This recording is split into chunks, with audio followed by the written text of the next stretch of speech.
What's up, guys? Rommel here, and today's post is going to be about addressing how to measure progress. So we have a new client that she really was just concerned about the typical metrics in terms of scale weight, circumference measurements, body fat measurements, things like that.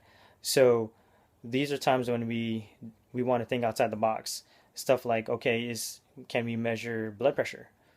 Do we have blood work that we can monitor as well, like cholesterol, for example, um, insulin, if that applies, right? And the easy thing on that is also clothing. So, is there a pair of the skinny jeans that they want to fit into, or the dress, or whatever it may be? If it's a favorite uh, clothing item, then let's use that. And maybe it's something that they haven't been able to fit in, in the past 6 months, maybe a year, 2 years, whatever it may be. But we want something that can kind of lock on emotionally for them, but in a good way, right? Not something that would make them feel depressed and just really upset about their body image. Because I've gotten a lot of clients, for example, that there's no freaking way that they're gonna get on that scale. There's just no way.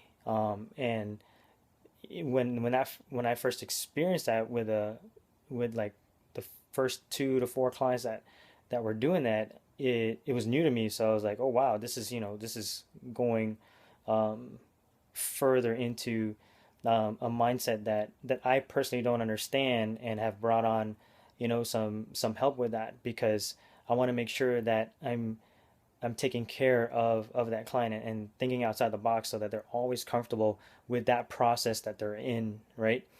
And so, in speaking of that, then we also want to make sure that we can also address emotional levels. Like, let's say we're 2 weeks into the program, maybe 3 weeks. Now, what is their confidence level? Are they feeling better in their skin? Are they feeling, um, I guess, more proud of what's happening with their body? They're feeling tighter, they're feeling stronger, things like that, right?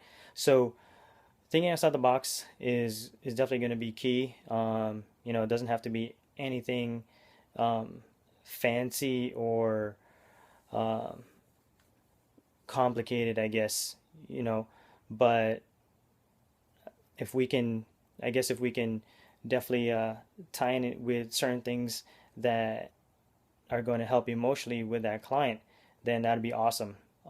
So it's definitely one of those things where we want to be mindful of what we're asking uh, that client, and things like, what are your 3 biggest goals right now, and why? What is the reasoning behind that? And it doesn't have to be anything complicated. We don't have to go into these elaborate questionnaires. It's just simply, what are you doing now that's preventing you from getting or achieving the body that you've always desired, right?